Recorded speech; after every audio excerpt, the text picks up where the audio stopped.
Bienvenue à Star Wars en direct, la voix du fandom Star Wars depuis tout près de 25 ans. Pour cette édition en littérature qui sera consacrée à l'album Mace Windu, donc l'album comics sorti tout récemment du côté de chez Panini. C'est Mace Windu, j'ai le sous-titre quelque part. C'est... The Twilight Run. Ouais, en français, c'est La fuite du crépuscule. Ooh. Donc, vous aurez reconnu ma douce et chaleureuse voix, ici Francis en direct de Québec, et ceux qui nous écoutent à l'écran auront déjà reconnu John Sparrow. Ça va bien, Jean, en direct de Vancouver? Salut Francis, bonjour, bonsoir à tous et à toutes. Très très bien, merci. Bonne année, bonne santé à toi, 2025. Pareillement. Écoute, nous, c'est de tradition ici de dire du succès dans tes études. Donc, je te souhaite du succès dans tes études. C'est gentil. Et pour une première de l'année, première émission de l'année, Oui. Voilà, on va critiquer un chef-d'œuvre. Donc. Oui, exactement. En fait, bon, là, nous, c'est préenregistré. Il va probablement avoir eu un épisode sur Skeleton Crew avant. J'ai l'impression que cet épisode va être diffusé un petit peu après le premier épisode de l'année. Donc voilà pour la technicalité dans la nomenclature interne de Star Wars en direct. Donc, avant d'aller de l'avant, on va saluer nos amis de chez Star Wars Littérature Québec. Si vous ne connaissez pas, je pense que c'est votre première émission de Star Wars en direct littérature, parce qu'on les salue à chaque fois. On vous invite à rejoindre le groupe Facebook. Donc, c'est toutes sortes de discussions sur tout ce qui est littérature de près ou de loin, là, que ce soit comics, romans, beaux livres, etc. Ça peut être autant canon que légende. Et eux aussi font des podcasts de temps à autre là, sur justement des sujets. Souvent, c'est beaucoup justement sur des séries légendes. Donc, je sais que Jean, toi, t'en es friand. Oui, et puis tu peux vendre tes bouquins aussi. En ce moment, Claude a posté une annonce. Il vend sa série de bouquins. Ça s'appelle comment? Galaxie de la peur. Oui, Galaxy of Terror en anglais, Galaxie de la peur. Donc, pour rappel, dans les années 90, c'était la mode des romans chair de poule ou Frisson aussi, qui avait un peu lancé la mode, là, des romans de la collection Frisson. Je connaissais pas, tu vois, ce gamme de séries Star Wars là, ça m'intéresse. C'est jeunesse, là, on s'entend. Donc, excellent, Jean. Si on faisait un petit WhatsApp rapide post-Noël et temps des fêtes? Post-Noël, WhatsApp hors Star Wars Total, Weekend, film de l'année 2024, voilà, c'est fait. Ensuite, oui. Petit, ouais, mais alors là, c'est absolument, là, je digresse totalement. Un autre WhatsApp qui a un tout petit lien avec Star Wars, mais minime. J'ai vu là récemment, hier, le dernier film du Seigneur des Anneaux, La guerre des Rohirrim. Et animé, là, japonais un peu. Là. Voilà, animé japonais. Et tu me diras, mais quel est le rapport avec Star Wars? Mon ami, ça n'a absolument rien à voir. Je te dirais que si, un petit peu, le réalisateur qui s'appelle Kenji Kamiyama est celui qui a réalisé l'épisode de Star Wars Vision qui s'appelle The Ninth Jedi, le 9e Jedi. Je sais pas si ça dit quelque chose. Tu sais, c'était un super épisode avec 9 Jedi, justement. C'est dans quelle saison? C'est la saison 1, donc 100% japonaise, tu sais. Et c'était l'épisode où tu avais un groupe de Jedi qui était convoqué sur une planète et il se trouvait qu'en fait, c'était tous des Sith et tout. Enfin, oui. Voilà, donc cet épisode-là, donc c'est le même réel que cette guerre des Rohirrim que j'ai adoré. Alors, je sais pas trop si le public a bien apprécié ce film-là, parce que ça rentre dans le lore du Seigneur des Anneaux des Tolkien, de Peter Jackson. Écoute, moi, j'ai pas vu des bons commentaires jusqu'à maintenant. Fait que surpris quand même de voir ton enthousiasme. J'imagine qu'il faut aimer les animés. Peut-être que c'est ça. Les commentaires, c'est sur le format plus que sur l'histoire. Comme Star Wars, ça fait du bien de sortir un peu du format habituel, on va dire, pour le Seigneur des Anneaux. Et vite fait, mise à jour comics. Ça y est, moi je suis à jour au niveau comics, donc j'ai tout lu La Haute République des Aventures qui continue et qui est pas trop mal, moi j'aime bien. J'ai adoré, j'attends d'avoir ton avis, le Wedding Spectacular, là, le mariage de Lula et Ezine. Tu l'as lu, toi? Oui, je l'ai lu. Je suis surpris de... Écoute, je l'ai trouvé relativement commun. Il y a un petit côté où est Charlie, là, donc parfois là, dans les œuvres de Tolibao, c'est tellement gorgé de dessins qu'on cherche Charlie, son chien, puis le vieux mage. T'as l'impression qu'il dessine les planches pour ça, quoi. Attends, je vais tous les réunir. Ah ouais, ça abuse, ça abuse. Et là, un mariage, c'était parfait pour ça, quoi. Donc non, c'est très bien. Écoute, pour enchaîner sur l'aspect comics, moi, tu vois, je suis à jour également. Puis, il y a un mini mollo, presque une pause, on pourrait dire, dans le temps des fêtes. Donc, je me suis aperçu que je n'avais pas lu le Free Comic Book Day du printemps dernier, du mois de mai dernier. Donc, ceux qui ne connaîtraient pas, faut quand même les chercher, hein, parce que c'est pas avec les séries normales, c'est comme un gros opening dans lequel il va y avoir autant du Star Wars que de n'importe quelle autre série, là, Tortue Ninja, Marvel, etc. Donc, j'ai bien aimé celui de Star Wars, là, donc je ne sais pas trop il va être inséré où exactement, par Panini, là, en espérant qu'il ne soit pas oublié. Mais voilà. Fait que ceux qui ne l'auraient pas pris, je vous invite à lire le Free Comic Book Day 2024, celui de Star Wars, évidemment. C'est celui où tu as la cover, c'était moitié Luke, moitié Vador, c'est ça? Je crois que oui, écoute, Ouais. mais là, tu m'en poses une bonne, là, puis ça fait déjà quelques semaines. Parce Sinon, que écoute, en WhatsApp, écoute, quelque chose qui va t'intéresser.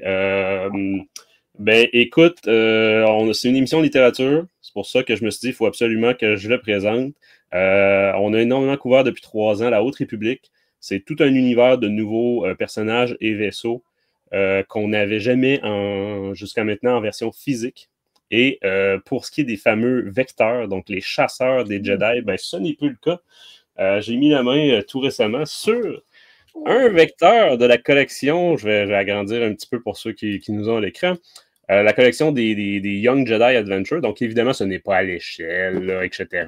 C'est format pour enfants. D'ailleurs, j'avais déjà vanté la qualité de ces figurines-là. Là. Ma fille en a reçu d'autres, d'ailleurs. Espèce de vaisseau cargo là, qui transporte souvent l'équipe des petits Jedi dans les émissions.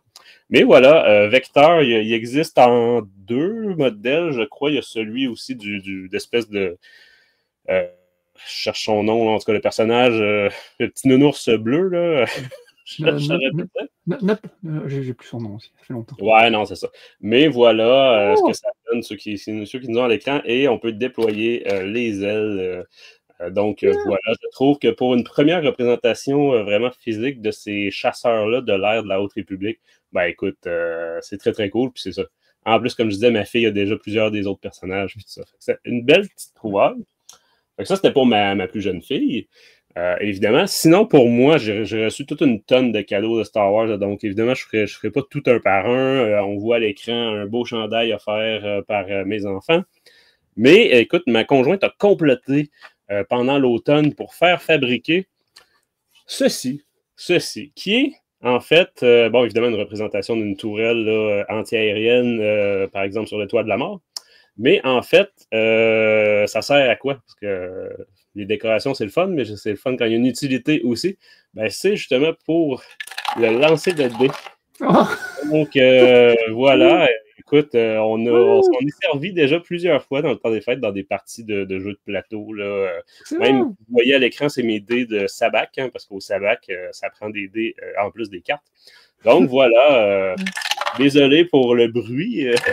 Ça va peut-être sonner fort dans les oreilles des auditeurs.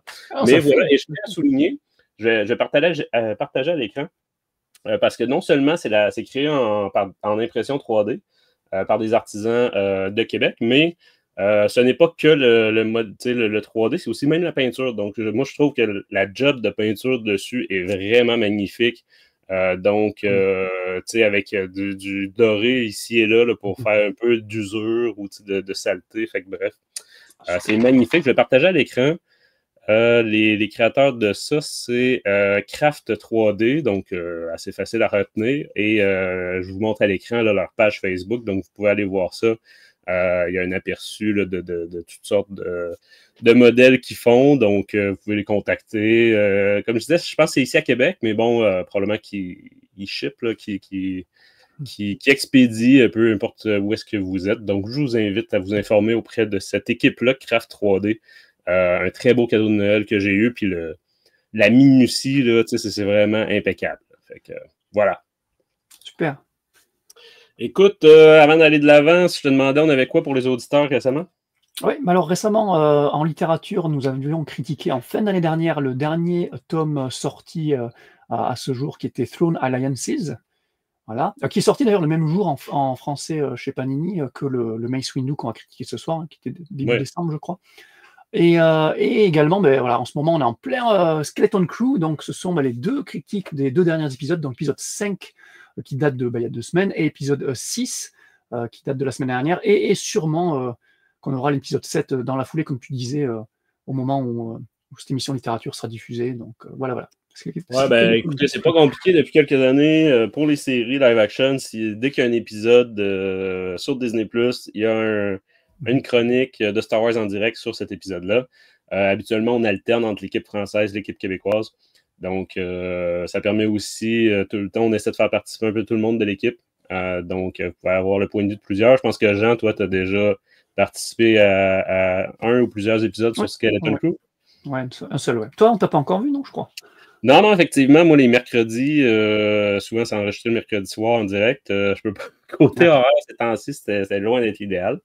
Mais bon, effectivement, on va essayer de peut-être participer à la finale ou bref, histoire d'au moins, parce que je dois rappeler, je l'ai déjà dit dans d'autres émissions, mais que j'aime beaucoup la série. Je pense que vraiment, là, pour une fois, ils ont misé pile sur ce qu'il fallait faire pour ce public cible-là. Puis même si au-delà du public cible plus jeune, même pour nous les adultes, ça touche notre nostalgie, etc. Comme plusieurs, j'ai réécouté les Goonies dans le temps des fêtes. Écoute, c'est tellement l'ambiance des Goonies, c'est incroyable. Donc, voilà. Très bonne série, très bonne petite série. Fait que voilà, écoute, Jean, sans plus de fioritures, on passe en hyperespace et un petit point actualité, littérature après. All right, let's go, mother... Oh, crap! Prepare to jump into hyperspace on my mark. All right, stand by.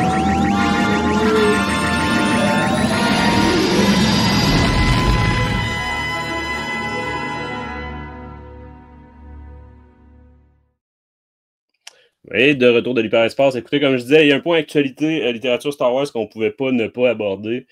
C'est le départ, si on peut dire. Annoncé, en tout cas, on reviendra sur l'annonce après, mais annoncé le 30 janvier le départ de Justina Erland. Donc, c'était une purge. Donc, permettez-moi un petit moment célébration. Oh non. Oh, il est méchant,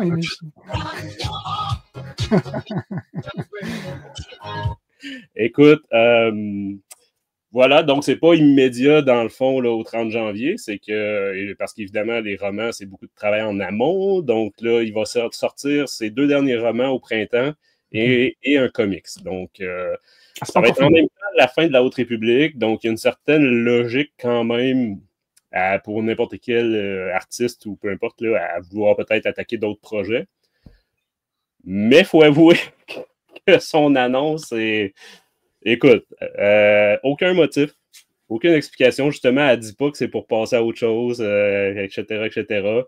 Et annoncer la veille du jour de l'an, écoute, n'importe qui s'y connaît un petit peu en stratégie médiatique te dira que ce qu'on annonce dans des périodes comme ça, c'est parce qu'on veut passer ça sous le radar.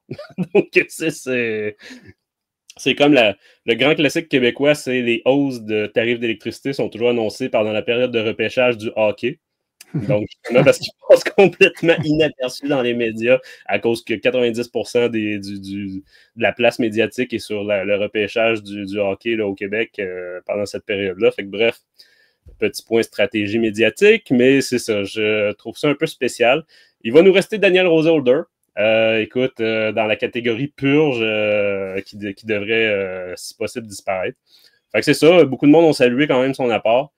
Moi, j'en retiendrai que c'est la créatrice de Vernestra Rowe. Quand même. Bon. Après, c'est la créatrice dans un roman jeunesse. Tu sais, vraiment, là, pas jeune adulte, format jeunesse. Il y a quand même d'autres auteurs qui ont bâti le personnage par-dessus elle. Hein. Pour rappel, Vernestra, c'est même celle qui s'est retrouvée dans la série The Acolyte, là, donc la Jedi à la peau verte et au fouet de Jedi. Là.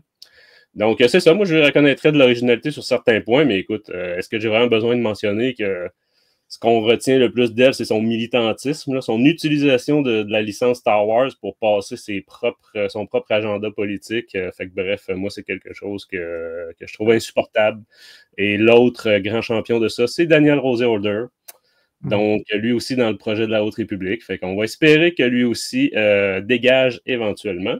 Je dis, moi, je me désolidarise totalement de tes propos là, parce que je suis complètement pas d'accord avec toi. Et moi, je le vois pas du tout, hein, ce militantisme. Moi, je prends les œuvres comme elles sont, et j'ai beaucoup aimé ces œuvres littérature à Justina Ireland. Et Daniel Roseholder, effectivement, c'est pas ce que je préfère, mais encore une fois, son comics, moi, je l'aime bien. J'aime bien ses personnages, donc bon, voilà. Donc on n'est pas vraiment sur la même longueur d'onde concernant ce sujet-là. Moi, Justina Ireland, bref, à ce moment-là, je partagerai pas le champagne avec toi. Ouais, là, ça va être compliqué. Mais non, parce que moi, je retiens un Test of Courage, Out of Shadow, le manga était très bien aussi. Enfin, il y a que peut-être Sana Staros qui était assez décevant. Heureusement que graphiquement il était beau, mais c'est vrai que c'était décevant au niveau histoire. Mais après, moi, ce que j'ai retenu aussi, c'est qu'on a vu la différence parce que souvent, elle a travaillé aussi en équipe, hein, avec Tessa Gratton. C'est vrai, il y a Stan Phase 2 qui est excellent aussi. C'est ça, donc, mais quand Tessa Gratton a enfin travaillé seule, on a vu quand même une nette différence. Ah non, mais non, je suis pas d'accord. Et non, bref. Écoute, on fera. Ça fait longtemps qu'on veut faire une espèce d'émission consacrée aux auteurs et non pas aux œuvres. Oui, on pourra ça débattre. sera un débat à avoir. Mais écoute, en plus, on enregistre l'émission le jour de la démission de Justin Trudeau. Donc là, c'est juste trop un moment de célébration. Donc, pour compenser, pour honorer ça, tu vois, je vais faire le reste de l'émission avec mon chapeau des grandes célébrations. Excellent. Mon beau haut de forme orange pour ceux qui ne nous voient pas à l'écran. Chiche. Ça peut inciter des gens qui nous écoutent à l'audio à venir nous voir à l'écran. Voilà, je vais faire le reste de l'émission. Excellent, trop bien. Le beau couvre-chef. Si vous restez à la fin, il vous fait même un tour de magie. Attention, il va faire disparaître, c'est comment il s'appelle, le Georges Gentil. Puis pareil, il va disparaître de ça. Ouais, ben là, c'est ça. Côté dessinateur, effectivement, Georges Gentil, ça serait bien. Mais écoute, là, tu prends de l'avant un peu sur notre émission. Fait qu'on va attaquer notre numéro d'aujourd'hui. Donc, c'est le fameux Mace Windu. Et comme vous voyez à l'écran, ou comme Jean vient de le révéler, c'est d'un dessin de Georges Gentil, Marc Bernardin. J'allais dire Bergevin, donc encore une référence au hockey. Marc Bernardin à la plume. C'est comique, c'est dur à dire. Bref, auteur. On va mettre à l'écran les specs, là, mais le sous-titre est La fuite du crépuscule comics de 1 à 4. Hein, ce n'est qu'une mini-série de 4 pour un 18 € en France. 112 pages sorties, comme tu disais tout à l'heure, en même temps que le Tron. Chronologie, on était en moins 42, donc avant les événements de la prélogie. Et j'ai déjà dit Marc Bernardin, l'auteur, Georges Gentil au dessin, aux couleurs, on a Andrew Dallas. Et en couverture, Matus Anini. Bon. C'est pas un nom du Lac-Saint-Jean ou de la Beauce. Fait que bref, écoute, Jean, si je te demandais, on va faire une mini-partie non-spoilers, une petite appréciation générale rapide. Alors rapide, je me mets en mode, comment il s'appelle, Sylvain, juste 2 secondes. En un mot, c'est de la merde. Voilà, là j'arrête. Je reviens en mode Jean. Alors, on va évidemment nuancer tout ça, mais effectivement, alors, en voyant l'équipe créative, moi, tu vois, Marc Bernardin, si tu me permets une petite digression sur lui, c'est un scénariste qu'on avait vu déjà dans Star Wars. Il n'a pas fait grand-chose, il avait juste fait une petite histoire de Vador Black, White and Red, qu'on avait bien aimé au demeurant, mais à part ça, il n'a pas fait grand-chose. Par contre, il a fait plein de trucs à côté. Enfin, en gros, c'est un journaliste, lui, à la base, un journaliste de magazine cinéma, genre Hollywood Reporter et Entertainment Weekly, Empire, tout ça, quoi. Donc, c'est plus ça, son truc. Il fait aussi des séries. Il a fait Star Trek en série. Il écrit des scénarios de séries. Et Carnival Row, je ne sais pas si tu avais vu ça sur Amazon. Avec, je sais, mais je ne l'ai pas écouté, non. Ouais, avec Orlando Bloom et tout, bon, c'était voilà, quoi, c'était sympa sans plus. Et voilà, le fun fact que je voulais mentionner concernant ce scénariste, Marc Bernardin, il est aussi podcasteur, comme nous, et pas des moindres, parce que c'est le co-host du podcast Fat Man Beyond, et qui est le podcast de Kevin Smith, rien que ça. Donc, ok, c'est cool. Fait que dans le milieu du geek. Voilà. Donc, c'est les deux animateurs de Fat Man Beyond, ça c'est cool. Et en plus de ça, il fait un podcast sur Battlestar Galactica. C'est le podcast Battlestar Galactica américain qui s'appelle Battlestar. Et non, je ne l'ai même pas noté. Bon, on s'en fout. En tout cas, ce qui est rigolo, c'est que voilà, moi, j'aimerais faire un clin d'œil à Jérôme de 24 FPS. Jérôme, qui était un collaborateur Star Wars en direct il y a quelques années, c'était avant que j'arrive et tout, c'était il y a quand même 5, 6, 7 ans peut-être, et qui a un podcast qui s'appelle 24 FPS, qui est trop bien, et qui a aussi un podcast français sur Battlestar Galactica. Voilà, donc Marc Bernardin m'a permis de faire un lien entre voilà, Jérôme de 24 FPS, Star Wars en direct. Voilà. Excellent. Écoute, de mon côté, comment je pourrais contrebalancer un tel résumé que, pour rappel, Jean a dit que c'était de la merde. Ici au Québec, on dirait de la marde. Écoute, peut-être rappeler qu'on avait déjà eu un album Mace Windu au tout début du canon, je crois que c'est 2016, peut-être 2017, 2017. Ouais. C'était une histoire en 5 numéros. Ça avait eu des très, très, très mauvaises critiques, y compris par nous, à Star Wars en direct. Donc, je ne sais pas si c'est pour ça, des fois, quand on parle de la malédiction de Mace Windu, là, on a parlé un petit peu dans l'émission du roman là, sur Mace Windu récemment, là, Glace Abyss. Mais écoute, moi, je vais spoiler un petit peu, ou en tout cas, je vais résumer par dire que c'est pire. C'est pire que l'album de 2017. On est d'accord. Tu sais, parce que, pour préciser, alors, je crois que c'est l'album canon comics le plus mal noté de tout ce qui a été noté ever. Même, j'ai relu les notes. Là, Loïc avait mis 0 quand même. 0 sur 20 à ce comics-là de 2017. Danny avait mis 2, donc c'est pour dire quoi. Tom avait mis un 9. Malgus, apparemment, avait bien aimé. Lui, il avait mis un 16. Alors, je me demande si c'est pas une faute de frappe quand tu as rentré la note dans le... Malgus te permettait des zéros de temps à autre. Donc, je sais pas. Mais écoute, moi aussi, j'y avais quand même trouvé quelques qualités ici et là. On ne refera pas l'émission sur cet album-là. Tu l'avais mis combien? Mais moi, c'était pas mon pire. Je pense que j'avais mis un 7, 7 sur 20. Voilà. Fait que j'en ai à 6, j'en ai à 5. Donc, c'est ça. C'est pas mon pire. Par exemple, celui du Réveil de la Force, l'adaptation du Réveil de la Force, c'était pire. Mais non, effectivement, entre autres, au niveau graphique, ça n'avait aucun bon sens. Là, mais alors, c'est quoi? Tu parles de ça, c'est marrant parce que moi, je l'ai relu pour l'occasion. C'était une mini-série 2017. Alors, effectivement, c'est pas une émission dédiée sur ça, mais pour me faire une idée, pour comparer aussi. Et effectivement, alors graphiquement, c'est ultra moche, mais c'est pas de la même mocheté que ce qu'on va voir ce soir. C'est différents degrés de mocheté. Par contre, l'histoire est bien plus intéressante dans la série de 2017 que celle qu'on va voir ce soir. Vous allez voir. Tout à fait d'accord. Et puis, j'ajouterais qu'un personnage qui a été créé dans celle de 2017, personnage assez spécial quand même, un Jedi aveugle, là, on n'en avait pas eu des tonnes jusque-là, a été repris dans la série de Charles Soule, donc j'avais trouvé ça intéressant quand même, l'arc de ce personnage-là dans la série de 2017 de Mace Windu. On avait du Kit Fisto en quantité, donc Kit Fisto qui est quand même visuellement un personnage qui est toujours très, très cool à voir. Pour rappel, c'est celui qui a une tête de pieuvre verte un peu. Là. Donc, voilà, Jean, il monte à l'écran l'album de 2017. Donc, et celui de 2017 était en 5 numéros. Là, en plus, c'est juste en 4. Fait que, c'est encore moins de quantité de volume pour nous raconter une histoire. Donc, bon. Et ça fait en plus à l'achat un prix par page plus élevé. Donc, c'est vraiment là, l'album de cette année n'a rien pour se faire aimer. C'est l'inflation. L'inflation. Ouais, c'est l'inflation pour la qualité, c'est ça. Écoute, on va faire un petit... on va passer en partie spoilers. On va se mettre un petit... là, je cherche notre petit logo spoilers pour que ce soit clair avec tout le monde. Écoute, est-ce qu'on attaque scénario en premier? Est-ce qu'on démolit Georges Gentil en premier? Qu'est-ce que tu préfères? Ah non, j'ai mis d'abord scénario. On va d'abord noter les points qui sont les moins pires, on va dire. Et puis dessinateur, on va se faire plaisir à la fin. Qu'est-ce que tu en penses?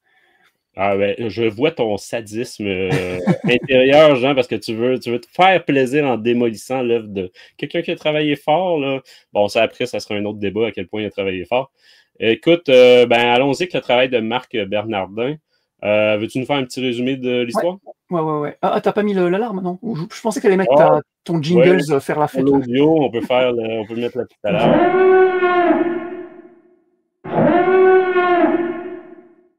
Voilà, donc vous serez avertis. On va raconter l'intrigue de cette BD-là. Écoute, ben franchement, si le fait d'écouter notre émission en totalité, d'écouter le résumé spoilers, si c'est ça qui vous empêche d'acheter l'album après, ben je pense que vous n'aviez pas besoin de cette raison-là. Je veux dire, là, empêchez-vous pas de le lire. Si vous avez un intérêt, lisez-le malgré le fait que là, on va vous compter les grandes lignes. Parce que, ben franchement, l'intérêt de l'album physique ne repose pas sur l'histoire, ni sur le dessin, ni bon, c'est ça, c'est pour les collectionneurs. Voilà. C'est pour les complétistes, on va dire. Ok. Mais écoute, le tome commence par le fameux one-shot Révélation 2023, consacré Oui. au personnage de Mace Windu. On va pas revenir en détail sur ce qu'est Révélation, on en avait parlé pour la Haute République, tome Ouais, on en 1, parle à classe chaque 3. émission ces temps-ci, là, mais voilà, c'est 4-5 pages à peu près c'est comme une petite introduction ou une conclusion à certaines séries. Bon, dans ce cas-ci, c'était une introduction. Voilà. Pardon, excuse-moi. Si vous avez la vidéo, là, c'est la cover de ce numéro Révélation là. Donc, c'était une compilation de petites histoires concernant différentes époques, différents personnages. Donc, on voyait bien qu'il y avait Mace Windu là en bas à droite, qui avait sa propre petite histoire de 5-6 pages. Et le tome, contrairement aux autres tomes qui concluent par le Révélation, on l'avait vu pour quoi? On l'avait vu pour l'autre République. Et bien là, il débute, le tome débute avec ce numéro Révélation là. Et donc ça commence comment? Si j'arrive à retrouver le. Je peux le mettre à l'écran. Donc, c'est Mace Windu qui est incognito, infiltré là, dans une station sous-marine. J'ai eu peur d'avoir supprimé le résumé. C'est bon, j'ai retrouvé. Ah. Donc voilà, donc comme tu dis, son histoire donc qui fait intro de ce tome. Donc ça s'appelle voilà, Showdown at Ocean Deep. On y voit donc Mace Windu infiltré dans une prison sous-marine à la recherche d'une mystérieuse Master Key, ou je sais pas quoi. Le gardien de la prison la met dans un astromech droïde qui s'enfuit de la prison, et comme c'est une prison sous-marine, il s'enfuit à la surface. Mace va le poursuivre en sortant par une espèce d'aqualock de la prison sous-marine, et voilà. Et donc, le numéro 1 de percée de la mini-série Mace Windu commence par Mace Windu qui rejoint la surface et qui va poursuivre ce droïde en bateau. C'est un peu à la James Bond, tu sais, c'est la fin d'histoire précédente qui commence. Ou en tout cas, l'intro est comme une fin de mission. Là. Voilà. Pour nous mettre tout de suite dans de l'action. Voilà. Mais très vite, il va retourner à Coruscant et on va lui assigner une nouvelle mission. Il va devoir se rendre sur la planète Romira pour retrouver une pirate du nom de Azita Cruz. Azita, elle a mis la main sur une grosse cargaison d'un nouveau style de coaxium qui s'appelle le coaxium ultra, ainsi que de sa formule. Et elle veut vendre le tout à la République. Le coaxium étant, on le rappelle, une ressource importante de l'univers Star Wars, il est utilisé pour créer l'hyperfuel qui alimente les vaisseaux. Et là, donc, le coaxium ultra rendrait les vaisseaux encore plus rapides. Donc Mace se rend sur la planète. C'est une planète de glace avec une cité située dans les profondeurs. Ça fait très The Glass Abyss le début. Je ne sais pas si tu as le même sentiment. Voilà, avec sans qu'il y ait la moindre référence dans un ou dans l'autre. Voilà, c'est une coïncidence qu'on va dire, quoi. C'est une planète de glace avec une espèce de civilisation qui a bâti une cité dans les profondeurs de la planète, quoi. Donc et comme dans Glass Abyss, en fait, il arrive, il va explorer, il va enquêter, puis il va retrouver Azita, la fameuse, là, qui va s'enfuir à la vue de Mace Windu, mais aussi poursuivi par des gars de la sécurité. Donc Mace, évidemment, va la sauver des gars de la sécurité. Ils vont s'échapper tous deux dans les cavernes de la planète, et là, ils vont être poursuivis par des vers géants, des énormes vers géants. Puis, ils vont être spotés par deux membres d'une mystérieuse secte, on ne sait pas trop, là, deux membres un peu fichus là, qui les observent. Ils vont sortir de ces souterrains, se rendre sur la surface, et là, petite course-poursuite effrénée face, encore une fois, à des agents de la sécurité, des agents qui veulent récupérer, en gros, le stock de coaxium et la recette, et la formule, évidemment. Azita est évidemment, donc la voleuse, va être carrément blackmail par Mace. Mace va la menacer pour qu'elle puisse vendre tout ça à la République et aux Jedi. Donc, c'est cool. C'est un négociateur, hein, Mace Windu. Ah ouais, on le verra si tu veux, mais il y a très, très peu de Jedi dans le Mace de ce comics-là. Je ne le reconnais plus, le Mace. Il fait plus penser au personnage de, de Pulp Fiction que Mace Windu. Quoi. Ouais. Presque. Donc, ils se font ensuite attaquer par un squad de Bounty Hunters dépêchés par Jabba le Hutt et par un certain Yahya Shram, donc il veut aussi mettre la main sur ce coaxium. Mace va se faire tous les vaisseaux. Ils vont ensuite retourner en ville et se préparer à partir pour Coruscant quand les deux fameux membres cachés de la secte là, vont les attaquer. Donc là, grosse baston autour du vaisseau de Azita. Les deux gentils vont gagner, Azita et Mace vont gagner. Du coup, le boss de la secte va arriver, le boss qui s'appelle The Shroud. Il y a une espèce de titre qui s'appelle The Shroud. Je ne sais pas comment il va traduire ça, Panini, en français. Donc, moi, je n'ai pas encore en main la version française. Merci. Bon, écrivez-nous-le en commentaire si vous l'avez. Voilà. Donc, de nouveau, une baston contre le Shroud. Donc, et donc là, Azita va s'échapper en Starfighter et va retourner, va exploser The Shroud qui était sous le vaisseau de Azita, le cargo d'Azita. Et voilà, donc The Shard est censé être mort. Azita et Mace peuvent repartir sur Coruscant, mais le tome finit voilà, par un petit cliffhanger où la main du Shroud sort des débris. Donc voilà, le grand méchant n'est pas mort. On a tellement hâte de lire la suite. Voilà. Ouais, écoute. Vous entendez l'enthousiasme là, dans je la sais voix? pas, peut-être qu'il y avait une suite prévue. Écoute, on reviendra pas sur la discussion qu'on a eue sur l'album de Tron, là, qui a été carrément interrompu avant la fin. Mais voilà. Ben écoute, merci pour le scénario. Bon, comme tu disais, je pense qu'on peut dire que entre les dessins et l'histoire, bon ben ça va être l'histoire qui va être la force entre gros guillemets de cet album-là. Mais peut-on vraiment parler d'une force? Est-ce honnête de parler d'une force? Écoute, non seulement, je vais te donner mon ressenti. Je vais être curieux quand même d'avoir le tien. Mais non seulement c'est une histoire relativement banale. Ça fait épisode de The Clone Wars très, très filler, là, comme on en avait beaucoup quand même dans le temps des séries à 24 épisodes par saison. Là. Mais au-delà de tout ça, en plus, comme tu dis, il y a un petit côté caractérisation du personnage douteux ou étrange un petit peu. Là. C'est vraiment... Oui, tu sais, Mace Windu est un peu pas le méchant, là, mais le dur de l'équipe là, du Conseil Jedi. Mais c'est peut-être ça que Marc Bernardin a essayé de transmettre comme sentiment, là, comme caractérisation de ce personnage-là. Mais comme tu dis, on est, bon, peut-être pas, évidemment, ce serait exagéré de dire que c'est le personnage de Pulp Fiction. Mais n'empêche, c'est vraiment, là, je suis l'agent de la République et je viens gober de force, on va dire, de quelque chose là, d'un gouvernement tout-puissant qui demande rien, qui prend ce qu'il veut prendre. C'est vraiment comme ça que je l'ai vu. Ouais, ben complètement ça. Ben, écoute, je te rejoins totalement. T'avais dit quoi? Parce que moi j'ai noté basique le scénario, mais t'avais dit banal, voilà. Banal, basique. Banal, basique. Voilà. Dans les deux cas, c'est vrai. Fait que surtout, ça souffre encore plus de la comparaison avec l'album de 2017. Qui, on l'a dit, là, avait eu des extrêmement mauvaises critiques, mais au moins au niveau de l'histoire, il y avait quelques originalités. J'ai parlé du Jedi aveugle, mais il y avait aussi l'environnement dans lequel il évoluait. Bon, puis il y avait quand même toutes sortes de belles... Je me souviens qu'il y avait tu l'as relu récemment, là, mais des planches où est-ce qu'il pleut, une bataille sous la pluie. Donc là, c'est visuellement quand même très bien. Bref, on reviendra pas trop sur le 2017, mais cette fois-ci, Planète de glace, donc sans intérêt, non mais sérieusement, est-ce que c'est une planète que tu t'es dit, oh wow, j'aimerais ça en savoir plus? Mais, au début, tu te dis, ça va être un peu original, le fait qu'il y a l'espèce de lave bleue là, mais en fait, au final, non, c'est ultra banal parce que, encore une fois, la civilisation souterraine, c'est du déjà vu, on l'a déjà vu. Pareil, j'avais noté épisode de Clone Wars, c'est exactement ça. Mais si tu te rappelles aussi le tome de 2017, il y avait déjà une espèce de civilisation souterraine. Donc tu dis, ça fait 3 œuvres canon de Mace Windu. C'est Monsieur Souterrain. Là, ouais. Ah oui, c'est redondant là. Donc, non, c'est pas vraiment original, non, la planète de glace. Et puis la planète de glace à la surface, c'est haute en moins bien, quoi. Donc, petite course-poursuite, histoire de mettre de l'action. Même là, j'y ai vraiment pas trouvé d'intérêt. Je suis désolé. J'aurais beau chercher. À la limite, ce que tu décrivais tout à l'heure, le fait dans le Révélation d'avoir comme la fin d'une mission et que là, celui-là commence dès le lendemain. Mace Windu est carrément dans l'eau. Il vient de terminer cette mission-là qu'il y avait dans Révélation.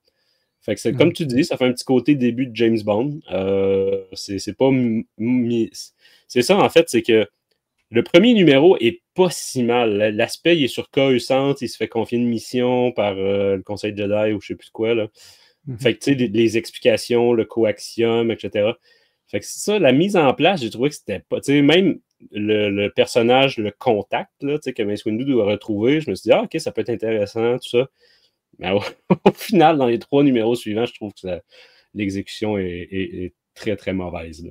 Là. Écoute, autre chose à dire sur l'aspect scénario? Oui, je vais revenir sur la caractérisation du personnage de Mace que tu avais déjà mentionné un peu avant. Moi, je ne comprends pas vraiment ce qu'a voulu dire Bernardin.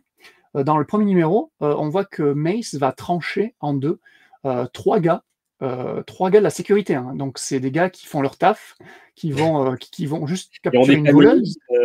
Voilà, parce que voilà, en fait, la planète de glace, c'est là où il y a des mines de coaxium et c'est là où est produit le coaxium et donc le coaxium ultra, tout le bazar. Et donc voilà, donc ils butent froidement ces gens-là. Moi, je pensais à ces gens-là, à leur famille, à leurs enfants éventuellement, qui ne verront plus jamais. Donc ça m'a surpris. Ensuite, il va rencontrer donc des vers géants dès le 2e numéro. Et pareil, il va essayer de les buter direct, alors que un Jedi à la base, c'est censé. Tu me diras, ils attaquent, mais en fait, non seulement ils les attaquent, Mace, mais en plus, juste après, il va sortir un Jedi ne prend pas la vie quand il n'y a pas d'autre solution, un autre truc comme ça. Mais là, techniquement, il va se dire, mais en fait, mon sable laser peut pas trancher la carapace du ver parce qu'ils ont une espèce de carapace spéciale. Mais lui, il savait pas ça. Donc techniquement, il voulait les buter lors de leur première rencontre, quoi. Donc là encore, ça m'a surpris. Je dis, d'accord, il veut carrément buter les créatures, alors que les Jedi, généralement, ils essaient d'abord de communiquer sur la force, je sais pas quoi. Bref, ça m'a vraiment surpris. Et puis c'est après où, voilà, il y a un autre truc. Ah voilà, ouais, c'est ça. Attends, je perds le truc. Je sais plus. Mais j'ai perdu la ligne de mes notes où justement il y avait un autre problème.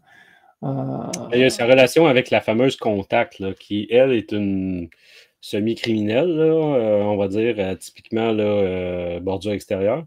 Mais c'est ça, je l'ai mentionné un peu rapidement tout à l'heure, mais c'est vraiment un Mace Windu là, qui est zéro respect pour la personne, on va dire, son libre choix, etc. Là, c'est vraiment... voilà. Tu sais, ça aurait pu être un agent impérial. Ça aurait tout à fait pu être un inquisiteur, par exemple, ou presque. Peut-être pas un inquisiteur, mais bref, un agent de l'Empire pendant la période impériale. Ouais, c'est ça. Et merci d'avoir comblé, parce que justement, j'ai retrouvé le truc. C'est le fameux blackmail de Mace. Blackmail qui va te dire... je te sors de la merde si tu fais ce que je veux, en gros. C'est ça, quoi. Il dit, je peux t'aider. Là, tu vas te faire buter par ces agents, par les chasseurs de primes ou je sais plus trop quoi. Mais si tu veux, je peux t'aider. Mais il faut que tu vendes le truc au Jedi. Donc, techniquement, il force Azita à faire ce qu'il veut, quoi. Donc, je sais pas si c'est très Jedi compatible, cette méthode, je sais pas trop. C'est ouais, pas tout à fait. Exact. Ouais. Donc ça, mais voilà. Et après, niveau scénario, il y a plein de trucs bizarres. Genre, au tout début, quand il est sur ce bateau là, lors de sa première mission, t'as une case où il a son sabre allumé pour une splash page qui se veut stylée, mais qui est ultra moche, on verra plus tard. Et puis la case suivante, t'as plus du tout le sabre laser allumé. Donc pourquoi t'allumes le sabre laser là, alors qu'il est très très loin de ses ennemis, il a poursuivi ses ennemis. Donc hormis pour la photo avec la splash page, j'ai pas trop bien compris pourquoi. La présence du coaxium, alors c'est marrant, le coaxium, moi c'est pareil, je pensais que c'était un truc qui datait de, je sais pas, de l'épisode 4 ou du Legends, quoi. En fait, non, le coaxium, c'est un truc relativement récent, en fait. Ouais, dans Solo. Dans Solo, voilà. Dans Solo, déjà, il a été créé dans un jeu vidéo, Star Wars Commander, un jeu de stratégie qui était sorti sur téléphone exclusivement et qui a fermé en 2020, donc il n'existe plus. Mais le concept, voilà, a été repris donc dans Solo, comme tu dis, et puis dans plein d'autres trucs de littérature canon, donc ça c'est cool, quoi. Mais voilà, le concept de la lave bleue, bon, on le verra peut-être graphiquement, il y a peut-être quelque chose là. Mais pareil, tu as un moment où ils sont dans cette espèce de grotte bleue, et puis sur la même page, bam, tu as l'action qui se déroule sur Tatooine, et là on te présente des personnages complètement inconnus, random, quoi. Donc tu as Jabba évidemment, mais tu as donc ce fameux Booba Frick-like, là, je sais pas comment il s'appelle, Yaya Shram, voilà, avec un autre gars que tu n'as jamais vu ni d'Eve ni d'Adam, et qui sont tombés là, et je me dis, mais le découpage est même pas bien branlé, en fait. Tu aurais peut-être dû les introduire sur une page suivante ou quoi, peut-être mieux les introduire aussi, parce que là, ils sont là, ils parlent, et mais j'étais avec Mace en pleine action dans les grottes, bref.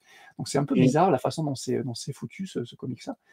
Il y a aussi la mention, c'est bien aimé pour le lore, on va dire, du personnage de Mace Windu, la mention de la planète Harul Kal, la planète d'origine de Mace, qui s'avère être, ça aussi, facilité scénaristique, celle de Azita, hein, donc ils proviennent de la même planète. Oh là là, le hasard quand même est bien fait. Mais ça, c'est intéressant parce que justement, dans The Glass Abyss, il y avait mention de cette fameuse planète-là, Harul Kal, et même dans le tome de 2017 aussi. Déjà, donc on explore un petit peu le passé de Mace, et ce qui est cool, c'est qu'en fait, à la fin du tome, ils te disent, je retournerai bien sur Harul Kal, Mace le dit à Azita, ce serait cool qu'on y retourne ensemble et tout.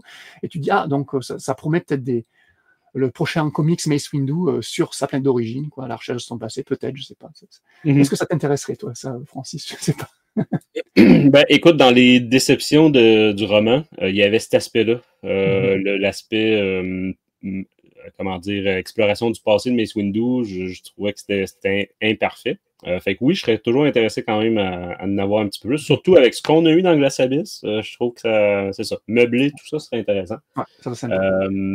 Et là, d'ailleurs, Mace... plus que l'histoire qu'on a eue là. Donc, ça va oui. Oui. Et d'ailleurs, Mace, dans ce tome-là, Mace se rappelle, entre guillemets, avoir vu beaucoup d'enfants sur la planète d'origine, donc de Harun Kal. Et dans Glass Abyss, on te dit qu'il avait 1 an quand il était donné aux Jedi, donc d'où il peut se rappeler que c'était une planète pleine d'enfants.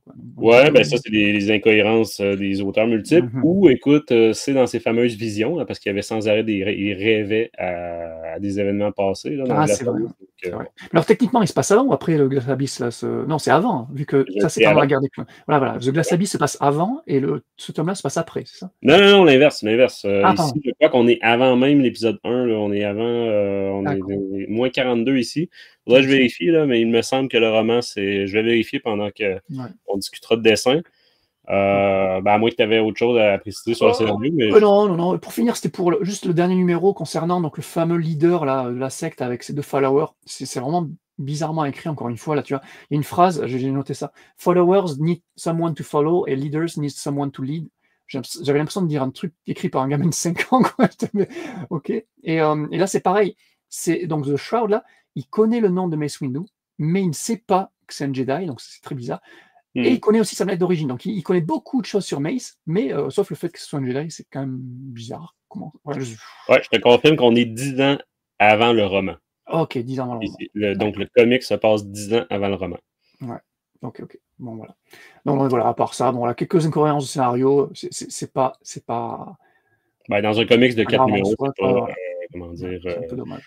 Mais, excellent. Écoute, je vois le temps filer. Si on parlait de notre cher Georges Gentil, qui est encore une fois au dessin, qu'on se demande, mais qu'est-ce que Lucasfilm et Marvel font avec leur licence? Non, mais incroyable. Bref, tu vas pouvoir nous montrer quelques exemples à l'écran du travail de Georges Gentil ici. Pour rappel, Georges Gentil, on en a parlé sur les albums de l'adaptation de la série de Mandalorian. On en a parlé sur quoi donc récemment? C'était aussi sur... il a massacré The Mandalorian, il a massacré Ahsoka. Là, en ce moment, il massacre Ahsoka qui sort en ce moment, mais qu'on n'a pas encore critiqué. Il a massacré la Haute République vite fait, mais il a fait quelques numéros. Au début de la Haute République. Voilà. Et fun fact aussi intéressant, il y a plusieurs fun facts sur ce gars avant de parler vraiment de ses dessins. Déjà, il faut savoir que à la sortie VO du numéro, le numéro 1 est passé de 5,99 à 4,99 pour le numéro 1, donc baisse de prix de $1 juste avant la sortie, tu vois. Donc je me demande, est-ce que Marvel n'a pas dit, oula, attends, ça va pas se vendre, c'est tellement moche qu'on va lui baisser de prix. Et les numéros suivants ont été vendus à 3,99 chacun, ce qui est en dessous de la moyenne habituelle des prix de comics en numéro ici en Amérique du Nord. Donc voilà, je mets ça là, il y a peut-être une raison pour cette baisse de prix. Est-ce qu'ils se sont rendus compte de ce qu'ils allaient vendre? Je ne sais pas. Et deuxième fun fact, notre ami Georges Gentil, quand tu tapes son nom sur Wikipédia, déjà, quand tu tapes concernant ce tome de Mace Windu, tu as le scénariste, le cover artiste, mais tu n'as même pas le dessinateur qui est noté, c'est dans les crédits. Donc ils ont le dessinateur. Je ne sais pas si c'est voulu ou c'est un oubli. Non, là, mais bon, c'est quand même une encyclopédie. Là, donc... Et voilà, c'est quand même bizarre. Et pas que ça, hein, quant à la phrase explicative en dessous, il y a marqué que Mace Windu est une mini-série écrite par Marc Bernardin, point. Tu vois, et t'as pas dessiné par machin. Donc c'est quand même très bizarre, quoi. Et un peu spécial. Et si tu regardes la page Wikipédia de Georges Gentil, elle est même pas mise à jour. Ça, j'en avais déjà parlé, je crois, dans un Mandalorian, j'imagine. Mais elle est plus du tout mise à jour, mais depuis longtemps, parce qu'en fait, on mentionne que son travail sur la Haute République, alors qu'il a massacré bien plus sur The Mandalorian, Ahsoka et cette mini-série-là, quoi. Donc c'est vraiment bizarre ce qui se passe avec personne. Tout le monde s'en fout, en fait, de Georges Gentil sur Wikipédia. C'est mieux que l'inverse. Hein. Peut-être que il y avait trop de commentaires négatifs qui ont été supprimés. Peut-être. Et alors, attends, là encore, excuse-moi de digresser, je suis vraiment désolé, mais je t'avais déjà dit aussi que Gentil avait été nommé aux Eisner Awards, donc aux Oscars des comics, en 2008 pour son travail sur Buffy contre les vampires, saison 8. Donc, il était le comics de Josh Whedon qui suivait la série, hein, parce que la série n'existait plus, saison 7 c'est la fin, saison 8 en comics exclusivement. Et donc, je me suis procuré cette BD-là pour voir quand même. Parce que c'est pas possible qu'il soit nommé aux Oscars des comics pour ces dessins de merde qu'il fait là. Et en fait, c'est vrai qu'à l'époque, en 2008, ces dessins étaient nettement plus sympas que ce qu'il fait là actuellement. C'était vraiment, vraiment autre chose. Tu as l'impression que c'est deux dessinateurs, alors peut-être pas deux dessinateurs différents, parce que tu vois, c'est toc quand même, mais je trouve que niveau proportion de personnages, on en parlera, ça ressemble à quelque chose, quoi. Que ça soit des personnages vus de près, vus de loin, il n'y a pas des espèces de... On le verra, des visages Ah, sans... ben, sans tu sais, traits. des fois, ça dépend du temps disponible Mm. pour livrer la commande. Ça dépend du prix qui va avec la commande, peut-être. Peut-être que l'artiste se dit, ben, à ce prix-là, moi, je vais mettre tant de temps, pas plus. Bref. Ouais. Bon, en tout cas, il a été bon dans le passé. Faut le savoir. Écoute, moi, mon ressenti comparatif, en tout cas avec le reste, c'était que c'était quand même moins pire que la première saison de Mandalorian, où là, on a eu vraiment le plus atroce de Georges Gentil. Je suis curieux d'avoir ton avis sur cet album-ci. Ben, écoute, moi j'ai trouvé ça moche du début à la fin. Mais oui, bah, t'as sûrement raison. Hein. Mandalorian en saison 1, c'était affreux. Mais affreux. Là, je trouve toujours affreux. Enfin, ça dépend en fait. Mace, il le massacre, Mace. Mace Windu, si vous voulez, du Samuel L. Jackson, mais il Non, est non, dégueulasse, quoi. Samuel L. Jackson n'est Affreux. pas dans ce comics-là. Ah oui, non, c'est un sosie, quoi. Même plusieurs sosies, hein, parce qu'ils se ressemblent pas d'une case à l'autre, on le rappelle. Alors, Il n'arrive version pas. Wish ou Temu d'un sosie. Voilà. Mais on l'avait déjà dit pour Mandalorian saison 2. C'est vrai, là, on rejoint un peu ce que tu disais concernant lequel est le pire ou quoi. C'est vrai que sur d'autres détails, notamment les vaisseaux, certains décors, certains aliens, certains autres personnages, ça peut passer, on va dire. Ouais, c'est fou, hein, parce que certaines pages ou certaines cases, même à l'intérieur d'une même page, on voit vraiment qu'il y a plus de travail. Clairement, là, il y a beaucoup plus de minutie. Et c'est ça, on retombe vite dans la médiocrité. Voilà. D'une page à l'autre, ça peut être relativement sympathique. Et puis de l'autre Ouais, page, comme ici, tu me montres à l'écran là, pour ceux qui nous écoutent à l'audio, justement, là, une représentation sur l'espèce de bateau, si on peut dire, là, dans l'eau avec les vagues, la pluie, etc. Donc, tu sais, il y a du travail quand même. Et je me demandais si, en fait, le coloriste, big up pour le coloriste, parce qu'en fait, je trouve qu'il fait un travail de fou pour peut-être rattraper le massacre aussi. La couleur est plutôt pas mal, je trouve, c'est assez coloré, on le verra avec les grottes de lave bleue, là, c'est vraiment sympa.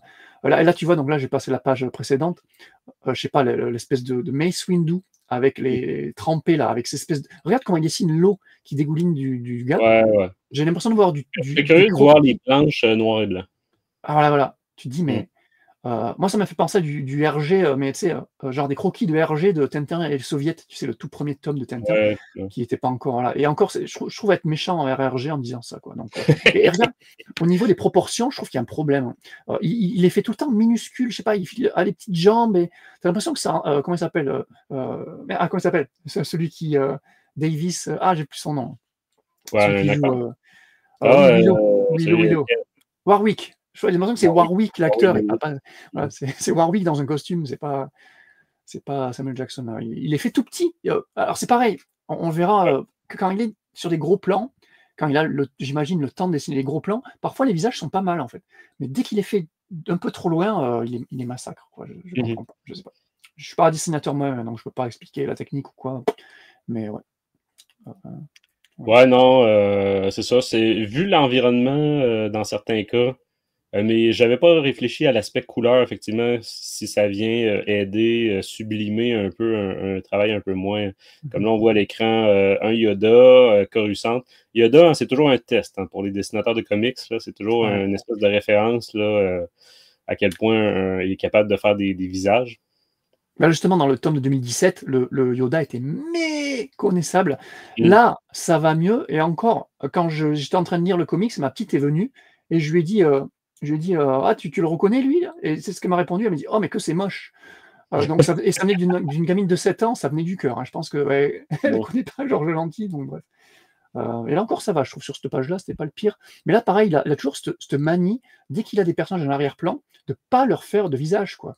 Et là, c'est pas le pire encore, j'ai trouvé des planches où c'est le pire. Ouais, effectivement, c'est son style qu'on a appris à connaître, j'ai envie de dire à détester. Ouais. Voilà. Après, avec quoi il était avec des aliens, je sais pas ce que tu penses des Trandoshan, là, les Trandoshan qu'il fait là. Donc, Trandoshan aussi, je mettrais ça dans la même catégorie qu'Yoda. C'est vraiment une race que soit c'est complètement raté, soit c'est magnifique, donc selon le dessinateur. Dans ce cas-ci, je dirais dans le complètement raté. Ouais. Et il y a même une case noire là, je sais pas si je vais réussir à trouver, mais je me suis dit, il y a une case noire avec 2 bulles. Je me suis dit, il avait tellement la flemme, le gars, qu'il a même pas voulu dessiner, quoi. Ouais, il a éteint la lumière. Ouais. Donc, non, c'est pas encore une fois, c'est pas là que Gentil, on se rattrapera, hein, malheureusement. Ah si, il y a le palais de Jabba, là, j'ai noté le palais de Jabba, qui est plutôt joli, je trouve, c'était quand même pas mal. Mais après, Ok. voilà, c'est toutes les stage pages, quasiment tous les numéros commencent par des stage pages, par des pages entières, pardon. Et je sais pas ce que tu en penses toi, mais j'ai l'impression ça manque de dynamisme de fou. Et les scènes d'action en Ouais, général. ben, je me suis retenu de l'aborder en partie scénario parce que, bon, le leadership, on va dire, du scénariste sur la construction de la structure comment dire, là, des pages puis tout ça varie d'un auteur à l'autre. Par exemple, un auteur de roman va être beaucoup moins habitué de donner plein de détails à son dessinateur, alors que celui qui fait que du comics depuis 20 ans, bon. Mais effectivement, ça fait quelque chose. C'est quelque chose que j'avais noté, le manque de dynamisme. Incroyable. Même dans les scènes d'action, j'ai parlé vite tout à l'heure de la poursuite, là, une espèce de poursuite en speeder, des choses comme ça. Fait que bref, c'est ça. Rien à retenir, ni dessin, ni comment dire. Tu sais, des fois, ça peut être comment dire c'est pas non plus un quadrillage là, à la Tintin ou Astérix ou à l'Europe, BD européenne où est-ce que vraiment tu as 9 cases par page, mettons. Là, oui, voilà, tu as un petit peu de découpage quand même dans le comics, effectivement. Et là, tu le vois, là, on le montre à l'écran. Là, c'est au niveau de la couleur, j'ai l'impression que c'est plus ça que le deuxième. Oui, parce que maintenant, noir et blanc, c'est pas la même chose. Ouais. Parce que voilà, là, je sais plus si cette case-là, il y a une autre case, je crois, où tu vois des espèces de cascades de lave. Gentil a juste pris une règle et a tracé les cascades mais genre droite, quoi. Là, on le voit un petit peu là sur le fond, ouais. mais je vais essayer de trouver la case où on le voit. À la limite, ça peut avoir l'air de pylône. Ah ouais, non, c'est fou. La grotte, Par contre, niveau couleur, voilà, c'est joli. Tu vois, ça brille un peu, l'éclairage est pas mal. Mais là, encore une fois, tu vois, voilà, il n'y a pas de visage sur cette tête-là, sur Azita. Là, il est encore plus loin, Mace, donc évidemment qu'il va pas se faire chier à dessiner les visages. C'est son style, hein, je sais pas, c'est vraiment bizarre, c'est parti pris. Saluons le travail d'Andrew Dallas là, aux couleurs. Écoute, c'est ça. Mais peut-être que je l'aurais dit, des gens, tu sais, tu montes à l'écran, là, c'est ça, ça rentre dans la catégorie des pas si mal quand je regarde, par exemple, le visage de Mace Windu. Mais si au moins c'était constant. Tu sais, si c'était c'est ça, là, ce même niveau-là de détails sur toutes les cases, sur toutes les pages, mais bon, voilà. C'est pas le cas du tout. C'est ça, la fameuse case où tu as les cascades de lave tirées à la règle. Hein, et avec un petit palais de Jabba quand même, relativement joli quand même. Et le design des vers, alors le design des vers, moi ça m'a fait penser énormément au film Tremors. Je sais pas si tu l'avais vu. Oui, avec Kevin Bacon. Et avec Kevin Bacon, excellent. Et le premier Tremors est génial, c'est un vrai bon film. Et les vers ressemblent, c'est un classique. Les vers ressemblent énormément avec ces espèces de mandibules là, aux vers des sables de Tremors. Quoi. Donc, voilà. Donc même pas d'imagination. Mais en vert. Voilà. Écoute, la seule chose qu'on n'a pas abordée rapidement, c'est les couvertures. Je mentionnerais que la première est magnifique. Très beau travail de Mateusz Mahanini. Ça rappelle beaucoup d'autres albums qu'on va avoir plus tard, hein, d'autres comics. Là, on en a vu une, c'était Yoda. Il y en a une autre, je me souviens plus c'était quel autre Jedi. C'était-tu Ella Secura ou bref, un autre personnage. Que c'est ça, c'est le visage du Jedi avec le sable laser là, qui est devant son visage. Sinon, les autres, je peux pas dire que j'ai été fan. Tu sais, c'est pas laid. Je les monte à l'écran, là, les trois autres. Mais c'est vraiment pas un style que j'aime. Par contre, c'est coloré. Fait que je me dis, ça peut attirer l'œil quand même. Là. Puis, tu sais, là, la troisième, justement, c'est des explosions un peu avec les deux personnages qui courent. C'est dynamique, tout ça. Mais c'est ça, le style du dessin, personnellement, je suis pas fan du tout. Ouais, c'est un style, hein. C'est un style, mais c'est vrai qu'elles sont quand même bien stylé. Enfin, moi, j'aime bien ce genre de dessin. Alors, bizarrement, moi, je pensais vraiment. J'étais surpris de voir que la miniature, c'était la couverture du tome de Panini. Je croyais que. Je sais pas si c'était Danny ou Elser qui disait qu'ils ne pouvaient pas faire une miniature dans ce sens-là, mais effectivement, ils ont réussi quand même. Bref, je sais pas. Je pensais qu'on avait pris la. On à l'écran, mais voilà. Voilà, non, super. Franchement, ils ont fait un boulot de malade, encore une fois. Et super. Et moi, c'est ma couverture préférée, pareil. C'est celle-là, je la trouve excellente. Je trouve ça très bien qu'ils reprennent ce genre de design pour. De compo quoi pour les autres Jedi. Non, alors comment il s'appelle? Il faut mes notes pour ça. Matthäus Mananini, donc cover artiste ultra prolifique parce qu'il a fait du Yoda, La Haute République The Blade, La Haute République tout court, Sanastaros, on en parlait, Hidden Empire, Dr. Afra, Dark Vador, Bounty Hunters, The Mandalorian, Star Wars et le numéro anniversaire des 25 ans de la menace fantôme. Donc il a fait énormément de trucs. Et là on le verra plus tard dans Fear of the Jedi, qui est une série en comics 2025. Moi je l'aime bien.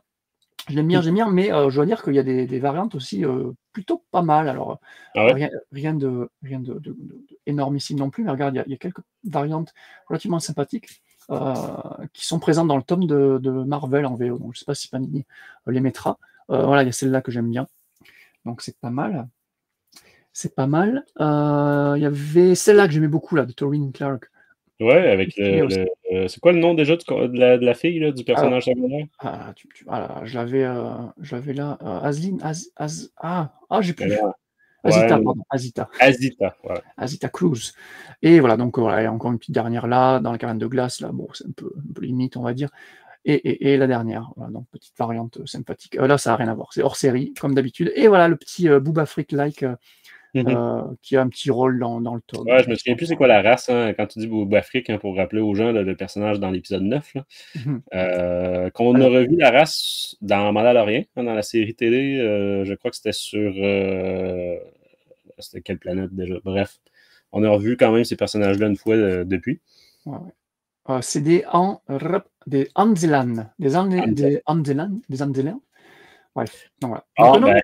Des belles covers, et j'ai l'impression que les covers, encore une fois, comme pour le tome de 2017 et limite le roman Glace Abyss, c'est toujours des superbes covers, mais à l'intérieur, vraiment pas folichon, quoi. Mace Windu, c'est vendeur. Écoute, ne serait-ce le sabre violet, Samuel L. Jackson, écoute, c'est ça. C'est vrai. C'est con qu'il n'y ait pas de bonnes histoires sur lui, quoi. Oui, non, ça, l'aspect-là, c'est catastrophique. Ça fait un roman, ça fait... tu sais, il y avait eu des mini dans comment ça s'appelait, là, la série One Shot, là. Les Age of, ouais. Ouais, Age of... en français, c'était l'ère de la République. Bon, il y avait un très, très mini histoire sur Mace Windu, mais sans plus. Même ces épisodes dans The Clone Wars, je peux pas dire que c'était extraordinaire, soit en équipe avec Anakin ou en équipe avec Obi-Wan. Mais bon, écoute, qui sait. Si je te demandais une note, Jean, pour rappel, tu avais donné un 10 à l'album de 2017? C'est ça, un 10, et franchement, là, tu vois, je ne changerais pas la note. Là, en l'ayant relu, encore une fois, oui, ça vaut un 10, quoi. Alors, les dessins n'étaient pas fou, notamment le Mace Windu, il se faisait massacrer la gueule, pareil. Yoda, c'est même pas la peine. Par contre, Kit Fisto, par exemple, ou le Jedi aveugle, t'avais des super plans avec eux, c'était vraiment... T'avais des jolis dessins. Comment il s'appelle le droïde aussi? Général Grievous, c'était super bien fait, c'est quasiment celui du film, quoi, vraiment. Ouais, puis il y avait une espèce de mercenaire droïde aussi. Voilà, un mercenaire droïde très bien. Franchement, c'est dommage, parce que c'est juste la gueule, mais vraiment, mais massacré, rien que pour la blague, il faut le dire. Il y avait un certain potentiel qui a été gâché. Voilà. Donc 10, c'était c'est une note raisonnable. Et alors, c'est marrant, parce que c'était des dessins de Dennis Cowan sur ce tome-là, et l'histoire, c'était Matt Owens, et bizarrement, le tome a dû bider, parce que eux deux, rappelle-moi, peut-être je fais une erreur, mais Cowan et Owens, on les a jamais revus après, quoi. Non, de mémoire, effectivement. Et pourquoi Gentil est toujours là, quoi. Donc après... au niveau dessin, c'est pas plus mal, par contre, parce que c'était ultra inconstant. Autant il y avait des belles choses, comme tu disais, Kit Fisto, la bataille sous la pluie, des choses comme ça. Autant il y avait des énormités, là. Je me souviens, par exemple, d'un cas flagrant où est-ce que sur une page, le sabre de Mace n'avait plus aucun détail. Ce n'était qu'un cylindre argenté. Oui, j'y pense. Oui. Bref, c'est un exemple parmi d'autres. Mais, je me rappelle de cette case, ouais. Je me suis posé la même question. Est-ce que tu resterais sur un 10 sur 20 cette fois-ci aussi? Oh non. Là, c'est bien pire. Tu l'as dit en intro, et moi je trouve la série 2007 bien plus intéressante à lire ou relire. Là, alors j'ai mis un 0 sur 10 au dessin. Alors, c'est pas le pire de gentil, comme tu l'as dit.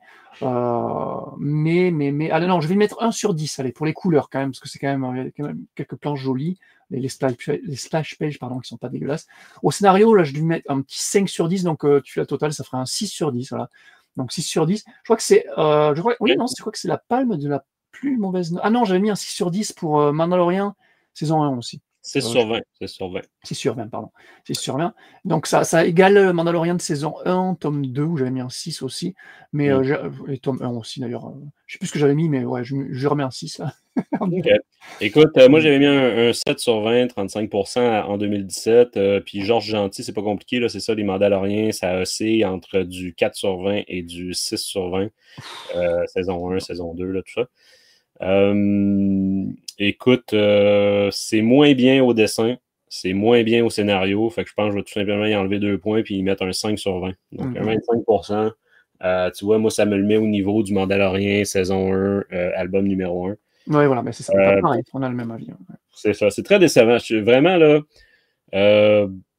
c'est ça, moi, ça me désole. Déjà, comme tu dis, un personnage qu'on aime, massacré à répétition, comme, massacré. Glass Abyss, c'était pas catastrophique non plus, là, mais bon.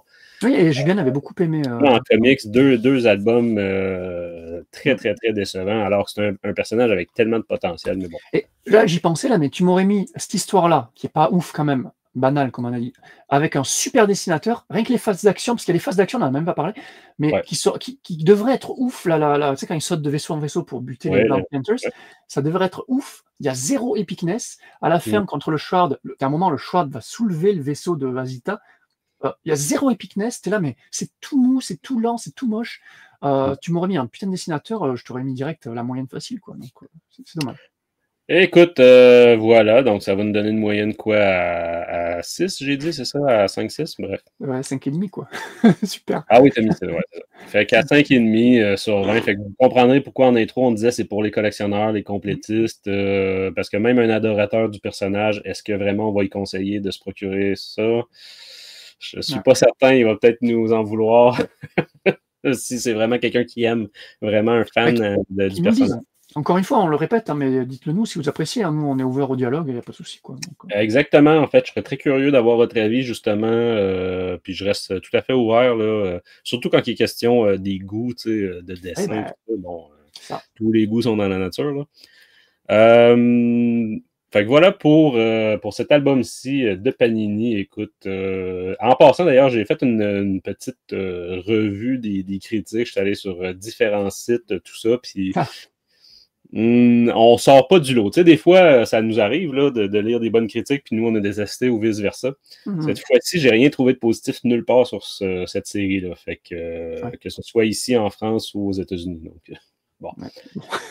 Voilà, ça dit tout. Écoute, si je te demandais ce qui s'en vient pour les auditeurs. Oui, ça sera sûrement mieux, hein, parce que là, prochainement, en comics, on critiquera le tome 8 de la série Star Wars, la série principale Star Wars, qui sort son avant-dernier tome ou dernier tome, je sais plus. Peut-être le dernier, hein. Je sais plus. Là, j'ai perdu le fil, effectivement. Ouais. Puis en plus que les Vador sont plus en même temps que les Panini, là, que les albums sortent pas en même temps que les Star Wars et les Vador. Voilà. C'est un tome qui sort fin janvier chez Panini en France, donc on va critiquer ça. Et en roman, il y a une petite pause, mais par contre, il y a un audiodrama qui est sorti en décembre qui s'appelle Tempest Breaker sur Lournadi, les aventures Lournadi. Et donc on a hâte aussi de vous parler de ça en ondes. Voilà. Oui, puis comme on disait en intro aussi, chaque semaine, vous avez un épisode de Star Wars en direct qui chronique l'épisode de la semaine de Skeleton Crew. Donc, venez aussi, là, ceux-ci sont en direct, donc venez participer, donner votre avis, etc. C'est toujours très plaisant d'échanger avec vous en direct. Voilà.